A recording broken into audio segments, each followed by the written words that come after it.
Here we are in one of our elementary PE gyms, and one of the things we want to show you today was the PA system that's right over my left shoulder here and how that works in a gym environment.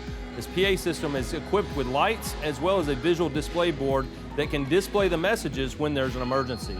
This is especially important in an environment like this where sometimes the sound cannot be heard over the noise of the children playing in the PE gym.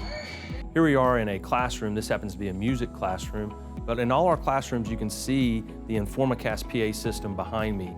A little bit different model than what's in the gym, but it still serves the same purpose. It provides those enhancements to support people who have audio and visual impairments, and this will both light up as well as project an audible announcement and scroll that message across the screen anytime we're doing drills or there's an activity that needs to be made as an announcement on the PA system. Also included in this bond is the replacement of aging security cameras. We continue to update the software and the cameras as they age out, and this bond allows for us to do that throughout the entire district. Earmarked in this bond is also access control systems. This allows our staff to enter the building, but keeps visitors out. This will happen throughout the district as aging equipment comes to the end of its life.